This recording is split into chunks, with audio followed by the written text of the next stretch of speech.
Did that make you feel uncomfortable? Every Magic the Gathering player has what I like to call the Hoard, which is just a large collection of a whole bunch of Magic cards. And if you are new to the game and you don't have a Hoard yet, don't worry, it's coming. However, I did just recently move, and this is a bit of a cautionary tale because whenever I was moving, I had literal boxes of Magic the Gathering cards that I don't use, and each one weighed a ton, and I did not need half that crap. So I wanted to address some of the anxiety of getting rid of your Magic the Gathering cards, especially the ones that you don't use. Now, before we get to the kind of like the more actionable part of the video, I do want to address the underlying anxiety because Magic is a trading card game, which kind of by definition means that other people might value the cards more than you, which means that you can profit off of it.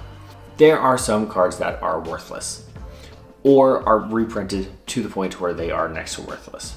For example, the card that I just tore was Burst of Strength, which is a instant that just beefs up a creature. Now, green is not short of those options, but I do want you to kind of ask yourself the question of, is the ambiguity of having boxes and boxes of cards worth the space that it takes up? If it does take up the space and you don't have a problem with it, great, by all means, go for it. Organize it, make it nice.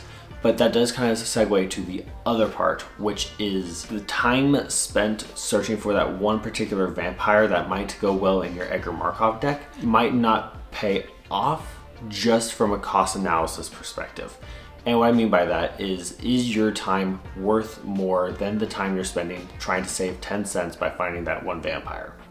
Now, sometimes you do find a diamond in the rough. It's fine. I found a buried alive in my bulk way back when. However, one concept that I'm establishing and I'm trying to like actually utilize, and I kind of suggest other people are also doing this, is setting a cap on how much bulk you have, because there is a point where it becomes unmanageable unless if you are a game store and you are operating at that level. Here's some other things that you can like use your bulk for. You can sell it off to your local game store. Chances are, especially in this economy, they're struggling a little bit. So they might be able to make some money. You might be able to get some money from them by selling it off, and then you can use that money to buy cards you'll actually use. Chances are that card is more likely to go up in value anyway. You can use those cards to make playtest proxies. I have a video that runs through how to do that. You can use them as coasters. I don't care.